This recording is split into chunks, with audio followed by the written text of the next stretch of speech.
The Mayor and City Council welcome you to the Peoria City Council meeting. As a courtesy to others, please silence all phones. If you would like to address an issue that is on the agenda, or if you would like to speak to the Council regarding a non-agenda item, please complete a speaker request form, which can be found in the front lobby of the Peoria City Council chambers or in the tray to the left of the speaker's podium. Please place the completed speaker request form in the second tray to the left of the speaker's podium labeled Request to Speak. All speakers will have 3 minutes to complete their comments. A countdown clock is easily visible on the left side of the wall behind the City Council dais. Only items listed on the agenda may be addressed by the Council. Since items presented as part of a speaker's request have not been listed on the agenda, and due to the requirements of open meeting laws, the Council will be unable to respond to items presented as part of the speaker's request. However, please be aware that your comments will be noted. The speaker's name will be called to speak at the appropriate time, in the order that the forms were received. Thank you for your interest and participation in the Peoria City Council meeting.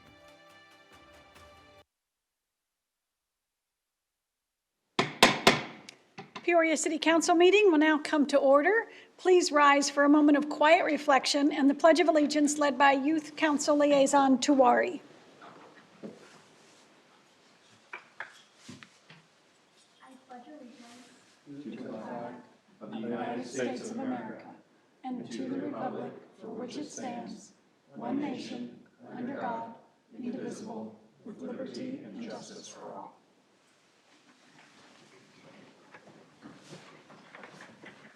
The clerk will please call the roll. Mayor Carlett. Here. Vice Mayor Finn. Here. Councilmember Patena. Here. Councilmember Binsbacher. Here. Councilmember Edwards. Here. Councilmember Hunt. Here. Councilmember Dunn. Here. Council Liaison Tawari. Here. Council Liaison Van Winkle. Here. Good evening and welcome to the Peoria City Council meeting of October 6th, 2020. We continue measures to ensure the health and safety of our residents while assuring the actions of your City Council remain transparent. This plexiglass is one of the many changes that have been put in place amid the COVID-19 pandemic. Within the council chambers, masks are required and capacity is limited.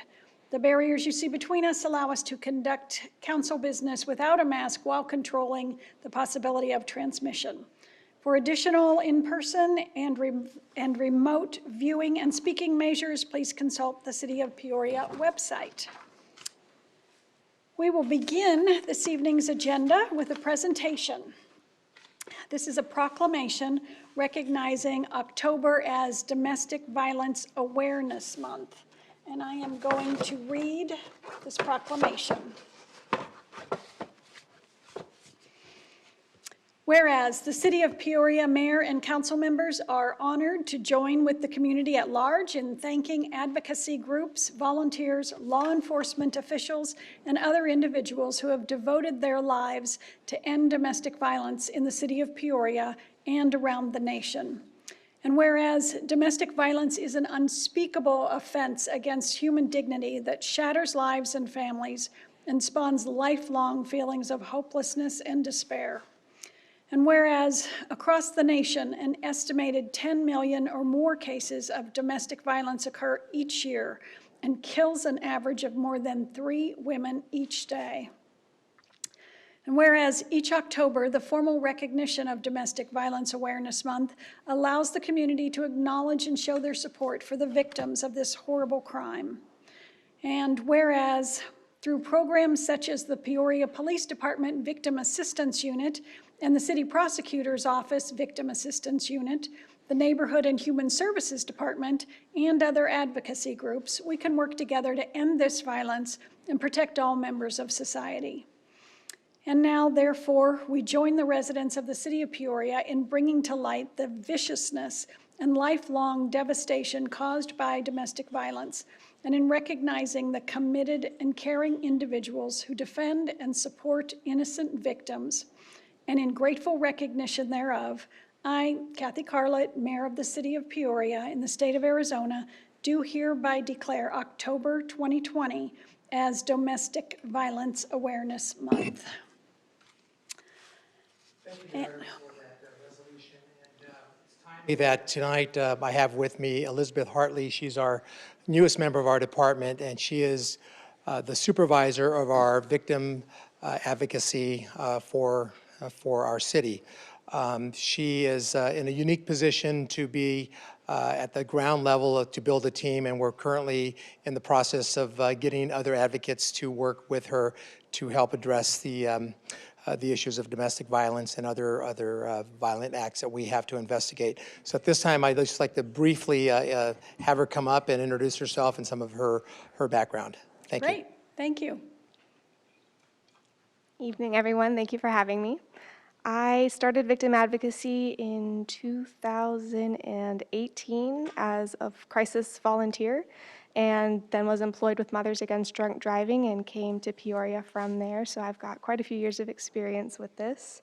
And like the chief said, we are going to get some advocates in-house and increase the number of volunteers that are working with our program in order to provide direct services from Peoria's Victim Assistance Unit to those victims of all crimes.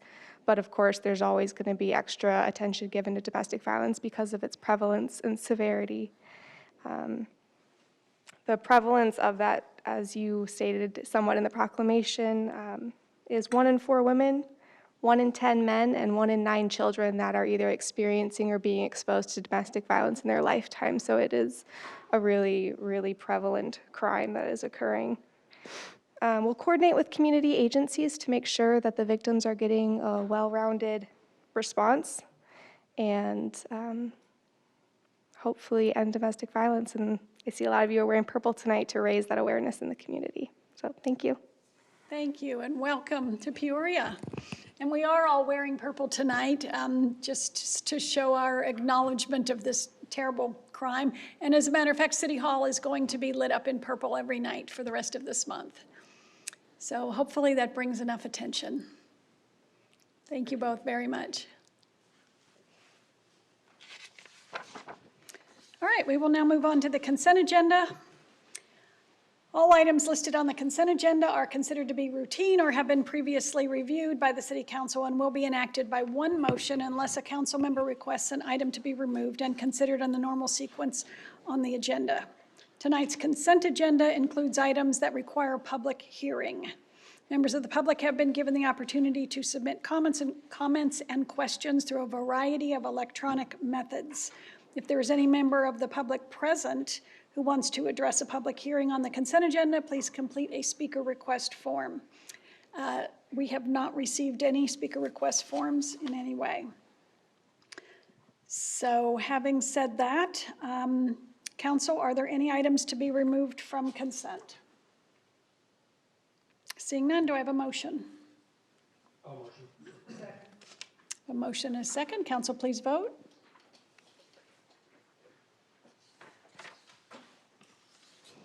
And the consent agenda passes unanimously. Now we'll move on to our regular agenda and new business. Item 14R, contract amendment for Foresight Design and Construction, Inc., Country Meadows Neighborhood Park Construction, 111th Avenue and Butler Drive. For a staff report, Mr. Tyne. Great, thank you, Mayor. And we have Adina Lund, our Development and Engineering Director, that will provide one presentation for the next 2 action items. Thank you. Good evening, Mayor and Council. I'm happy to be here talking about a park. We've been celebrating parks all weekend, and let's continue tonight. Of course, our staff who worked on Paloma and are working on Liberty are at home, hopefully resting, as they will be up early doing more punch list items. As Jeff said, we're going to be talking about the contract amendments for 2 different items tonight: Country Meadows Neighborhood Park and Sonoran Mountain Ranch Neighborhood Park. Country Meadows Park improvements. The park itself is located in the very southwest corner of our city. It is 25 years old. At that point in time, it obviously is in need of a refresh. We started this process back in the spring of 2019, and we did a very thorough public involvement process. It's very easy to do in an existing neighborhood because the neighbors are very interested in their park. So Neighborhood Services partnered with us, and we did a pop-up event actually at the elementary school during a band concert. So that was a great way to get out to people, a great idea that they had. We also did an online survey where we posted the park with signs, and we sent out flyers to everybody in the neighborhood. We had really good responses. So we took all those responses and we came up with some different alternatives for the park. Those were shared with the public and they were presented to the Parks and Rec Board in the summer of 2019, a year ago. So some of the items that will be included in this park, and this is just a small listing of what's going to be included: an aeronasium, which is a large shade structure over the basketball courts; lighting updates. When we went out at night, we realized we needed some updates for that security lighting; some new fall surfacing. The playground equipment, after 25 years, needs a full replacement at that park. And we'll have many inclusive elements and very large shade structures at the playground areas. Everybody in Arizona is always seeking that shade, especially on the playgrounds. So now we move to the opposite end of the city, the very northeast part of the city. They couldn't be farther apart, but the way we approach the parks are always the same. This park is only 15 years old, so it does not have the same amount of wear and tear as the park that's in Country Meadows. But we went through the same process. We also utilized neighborhood services, and they did a pop-up event in the park last spring. They also did the online survey method as well. That neighborhood, because it has a very strong HOA, there was a lot of responses through that survey. We once again went through the Parks and Recreation Board so that we could get that further input on what amenities would be provided. At Sonoran Mountain Ranch, they're looking at some spectator shade. What is that, you ask? Well, by the basketball and pickleball courts, there's a nice seating area. Sometimes people are waiting for a game and they need that shade while they wait there or they watch somebody play. We also had a desire for a soft surface walking path adjacent to the concrete path. Many people prefer that for jogging. This playground is in very good shape, so we didn't need to replace the entire playground, but we did need to add some inclusive playground components. And we also needed to replace the shade canopy with a much larger shade canopy. We've learned a lot in 15 years, and shade, once again, always seems to win. So let's talk about the construction timing. How has it taken us this long to get to you with a construction contract? Well, in spring of 2020, we used one of our job order contractors, and we had final plans, and they went out to solicit bids from all the subcontractors. There's a lot of trades that are used to refurbish a park. And the pricing came in high because trades have been very, very busy all through the end of winter last year. And as you drive around today, that hasn't changed. So we were going to come to council in the spring for the award. And then, as we all know, COVID happened. So why is that important for a parks project? When COVID happened, the governor shut down the schools, and at the same time, we had a stay-at-home order. And if you went by a park at that time, it was insane. There was people all over. Every grass area had people picnicking, playing Frisbee, throwing the football. It was the only respite that they had. Also, we had so many construction unknowns. In other states, the governor actually shut down non-essential construction. And we didn't know if that was going to happen here. So we took a pause.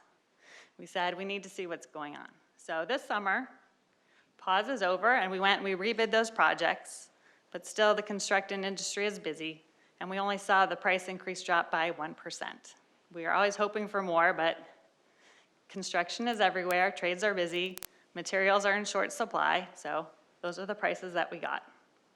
COVID decisions are easier now as the schools are opening up and more businesses are open, so people have more opportunities to do things outside of their neighborhood park. And construction has really adapted. They wear masks at the construction site, they have hand sanitizer and hand washing. They've been able to contain outbreaks and do really a phenomenal job of contact tracing. We have not lost any time on any of our projects due to COVID. We haven't had any change orders with additional costs. So we feel much better moving forward now that we know more. So what does it mean for these two projects and their schedule? If you approve the contracts tonight for the construction, we're going to spend October through December reviewing all of the submittals for all those parts and components, electrical systems, irrigation. We're going to procure all of the long lead items, shade canopies, playground equipment. And then after winter break is over in January, we would have to fence off both of those parks because we're touching so much of both of them. And we'll have everything will be there so the construction schedule will be as short as it can be. So Country Meadows would be open the end of May, and Sonoran Mountain Ranch would be open at the end of March. And that's the plan that we have put together working with the team that we have. Do you have any questions for me? Thank you. Council, are there any questions, comments? Councilmember Dunn? Thanks, Adina. I know you guys have put a lot of work in this. I had a couple questions. You went over some of the new amenities, the airnasium. Also, you were going to do some like landscaping changes. Is that still on? There's a botanical garden that's part of the project. There's also an art piece. There's so many different elements just because we had such good public response and interest in what could be done with that area. And then the playground, it's adaptive equipment, and then I know the base of it, you know, where people walk. The solid surfacing is throughout the whole entire playground for this one. Can you explain just a little bit about the adaptive equipment for the people at home? So the way that it works with our adaptive equipment, we went through this with Paloma just recently, where we have vendors come in and show us what they can provide for us with a playground. And they're looking at different age ranges and different amenities for people of all different abilities. When we did Paloma, we had the occupational and physical therapists come in from the school district to assist us. For this one, since we sat with them, our Parks and Rec staff and our engineering and architecture staff, we learned so much, and the vendors have learned so much, that they were not part of the selection, but we used the same ideas that came from them. So making sure that we have elements that work for people who would be in a wheelchair or people who have autism, a wide array of disabilities, so that they can come to the park and play with their siblings or have a party with people from their class. So it's something that should be for all, unless they really aren't interested in the park at all, and then they can just sit in the shade and watch others play. One last question I had, is there any way to have the construction of Country Meadows back a little bit? Because I do know that it's going to be closed and we have COVID and families are really wanting to get out there. And I know that, you know, with summer, the parks still get used, but not as much in these earlier months. Is there any way to see maybe Country Meadows move up a month or two? I think that they look through all the requirements for procuring those items, and there's so many items that they have to order from other places, and it's such a long lead to get them. We fear if we start on part of the park early before we have those, then there's going to be that time when you walk by the park and you're like, why is nobody working? And so we're really trying to condense it when we have all the materials together. So, but I understand your concerns, and that's why we're trying to wait at least till after winter break that the schools have. And we will monitor the schedule and see anything we can do to compress that. I appreciate it. Thank you. I think it's great progress. After 25 years updating a park and then completely redoing it, it gives us such a great chance to modernize and to really find out what the neighbors want now, depending on the age of their kids now and what they might have been when they first moved in there. It's always such a big change. But this looks great. You know, the Sonoran Mountain Ranch Park, I was there at the opening for that park so long ago. I did have a question about Sonoran Mountain Ranch. Can you go back to that picture of it? It's got those two grass areas. You know, in the past they were really very separate. Are they still gonna seem very separate from each other, or is the park a little bit more contiguous? I'm going to see if my friend wants to answer. Mr. Sefton is here to assist. Good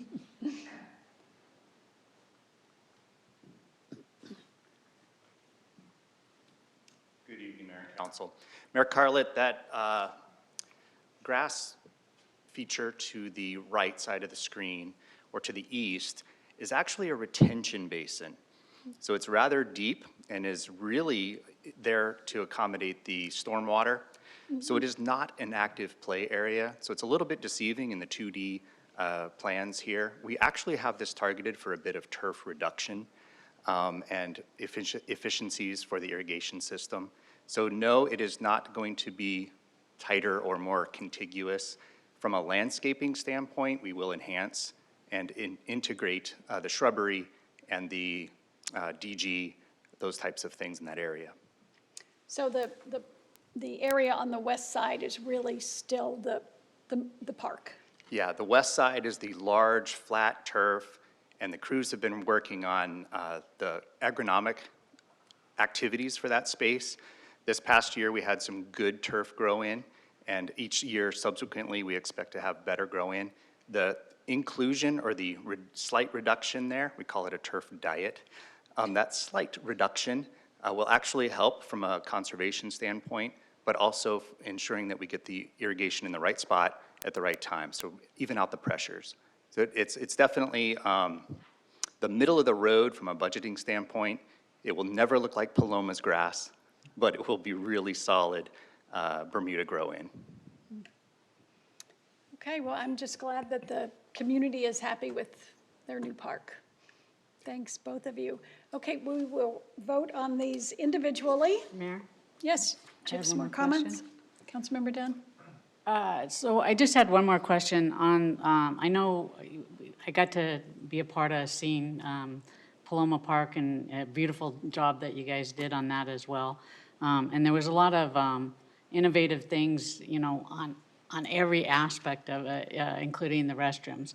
On Country Meadows, I know right now we're manually locking restrooms. Are we gonna put something else in the restrooms, or can you explain what's gonna be done updating those? Sure. So we are in the middle of also construction for Liberty Park, and this will be our first prototype for the automatic locking for the restrooms. Once we get through this and see the implementation of that design, we then will move into the phase of discussing about how to retrofit the existing restrooms throughout the city. So we have a budget capacity, thank you, Mayor and Council, and we'll be exploring what the most effective and efficient methodology will be to implement a retrofit. So there's a lot of things to consider in doing something like this from an automatic technology standpoint. But yes, that's the intention, and with the construction process, we'll have the perfect opportunity to implement. I do want to thank, I do know that the amount of work that went into this. I know I was at some of the meetings, and there was a lot of different ideas, and you guys really did put a lot into this and dealt with a lot, and I'm very appreciative for everything that you've done and all the hard work, and I know the residents are going to be very happy to see some of these things, so thank you. Thank you. You're very welcome.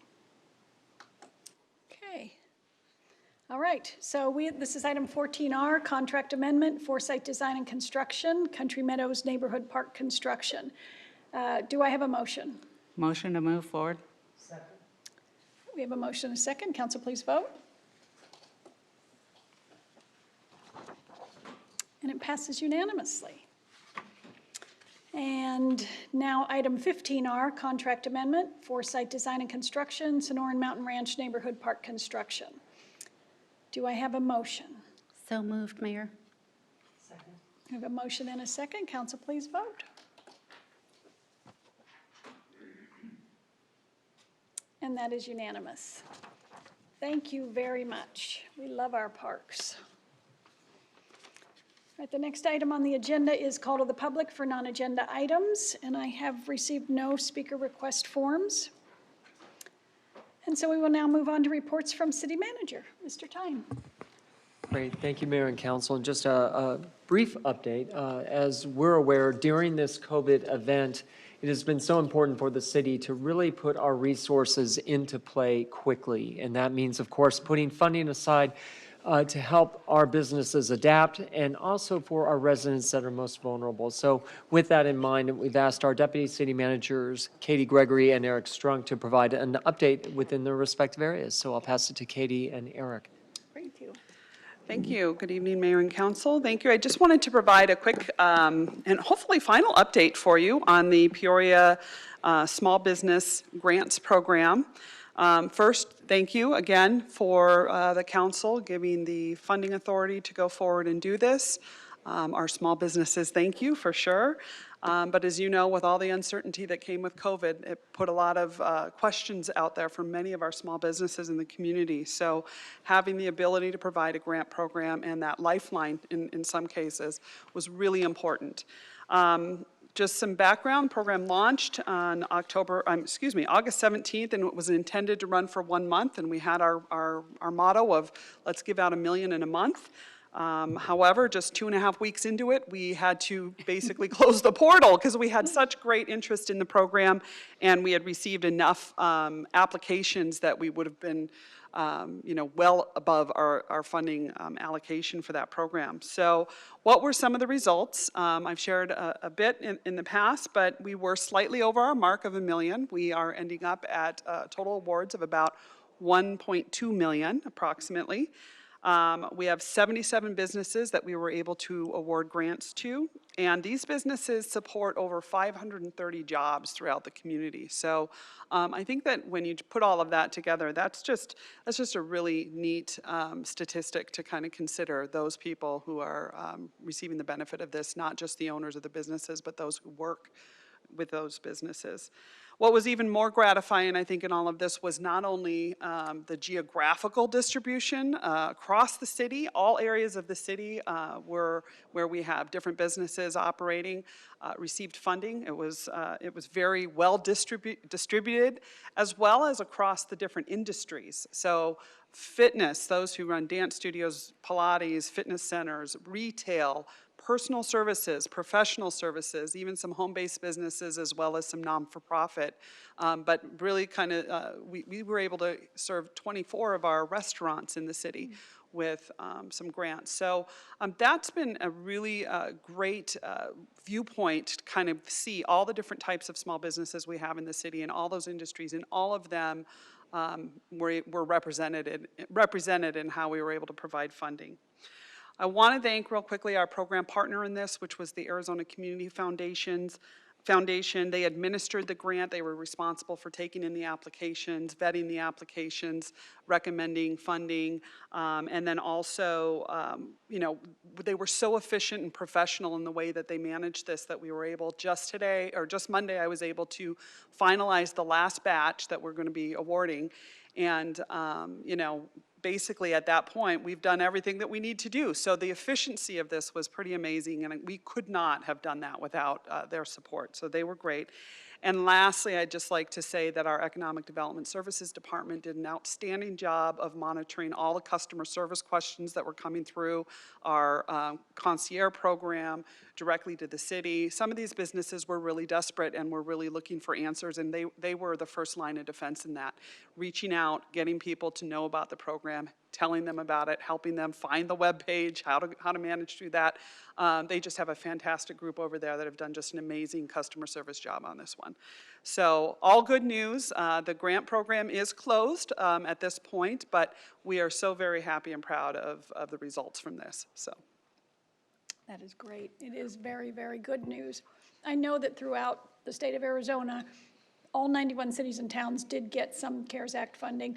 Not all 91 cities and towns passed those funds along. that is true. Yeah. So I'm very, very proud that the city of Peoria chose to not only get those funds out, but to get them out as quickly as we possibly could, because everybody needed it critically right now. It was urgent in these unprecedented times. So thank you so much for all of your efforts. I know it was a big deal. Council, do you have any questions or comments? We thank you very, very much. Appreciate the report. Thank you. Well, thank you. I'll take what Katie said. Hopefully more good news for you. So I think since we last met, a couple of quick updates.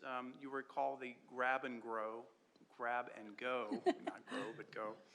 We had our most recent one this past weekend, and we served another 115 individuals.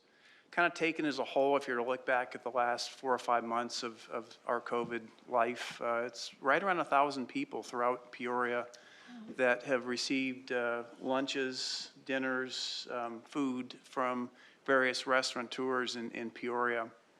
It's really nice to see that happen. Again, that's all volunteer. That wasn't anything that we did. They came to us and said, how can we help our neighborhoods, our community, those that frequent our businesses. So it's a nice story, and hopefully there's a little more of a wrap-up to come on that.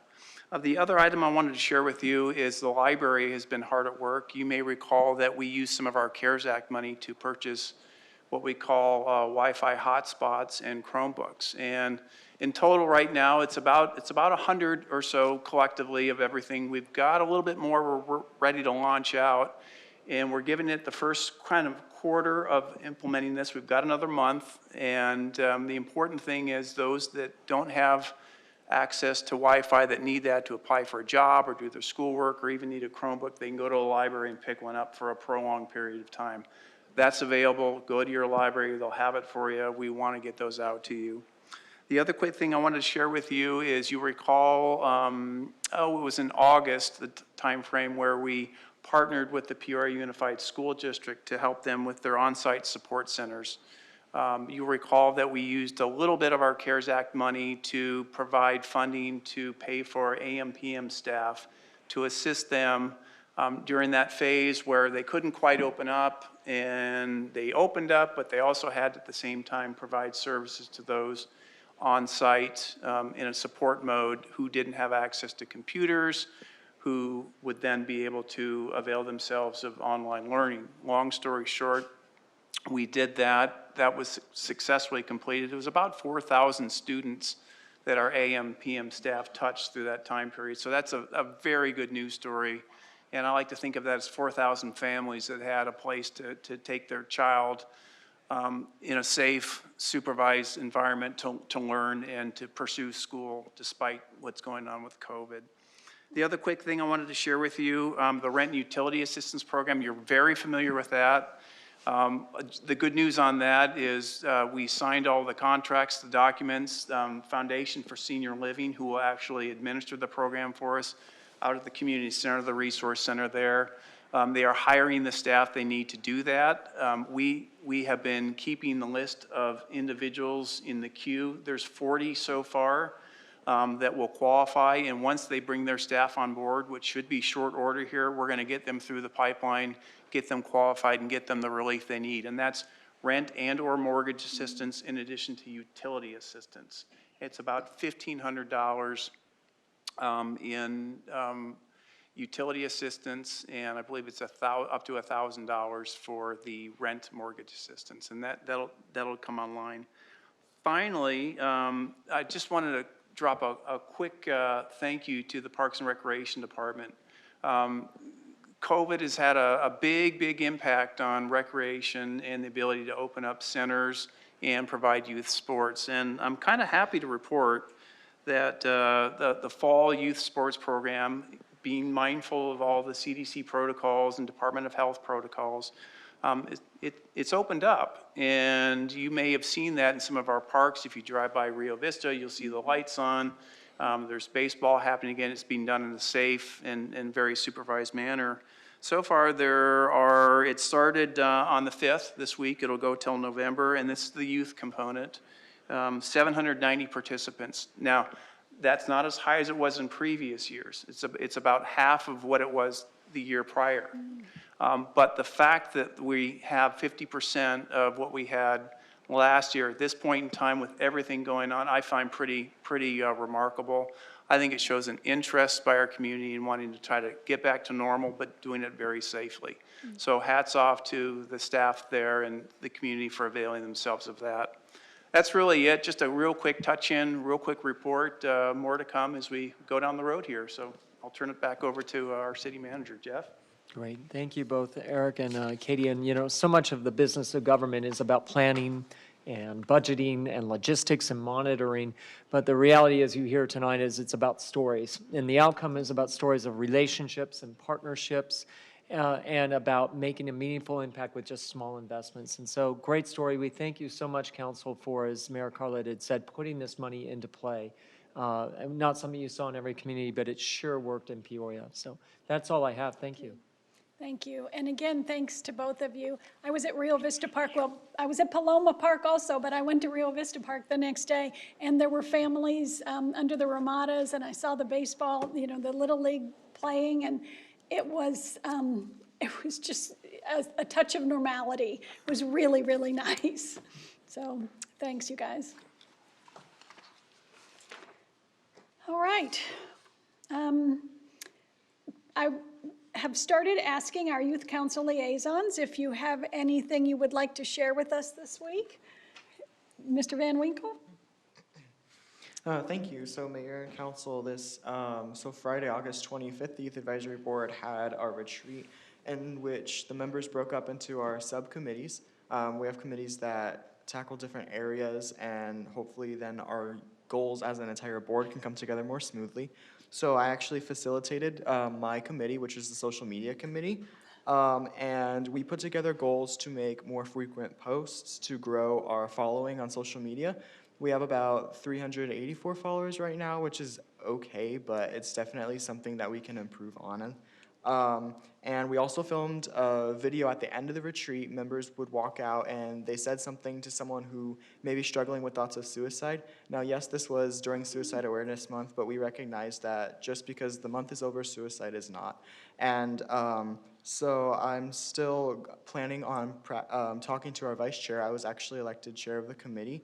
And on whether or not we want to post that video, I'll definitely be talking to him about that. But other than that, we definitely made a goal to create ads for the Heart Pantry, which is a nonprofit organization we partnered with. They do not have social media, and so that'll definitely help them. Heart Pantry is involved in many schools, and that's especially something that we can get out to the public. But we also discussed to attract more viewers, posting more videos. I think that's something that gets people more engaged. That's something we all agreed on, especially people our age group. But even everybody, I think, would get more engaged with videos. So we set some good goals. We plan on having our committee meetings the second Tuesday of every month at 5:15. And there's always going to be a virtual option for the rest of the year until January for sure. No matter whether we return to in-person youth advisory board meetings or not, we've been doing them virtually so far. But so the future looks good for the social media committee. That's just what I wanted to report on because I was a member of that committee. Thank you. Thank you. Thank you. I appreciate the things that you're getting involved in. I know Heart Pantry, they're such a great homegrown organization, and they photograph well. Youth Council Liaison Tuwari. Thank you, Mayor and Council.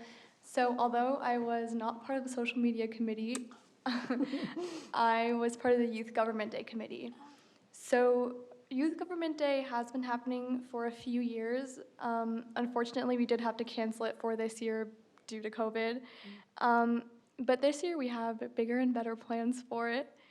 Our goal of Youth Government Day is to educate the youth in the PVUSD about all of the aspects of local government. Because personally, I feel like a lot of youth don't know that there is so much more to our municipal government rather than just the city council.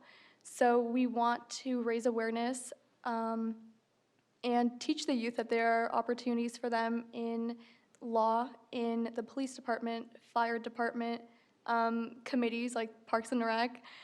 So that is our goal for the Youth Government Day Committee. And as a board, we have decided to, and this came on behalf of the Community Service Committee, we want to, as a board, volunteer more together instead of throwing really big events. So even if it's just coming together as a board and cleaning up small parks around the community, things to bring us together as a board since we have so many new members is what we've decided upon so far, and we're really excited for the future and hopefully soon being able to meet more.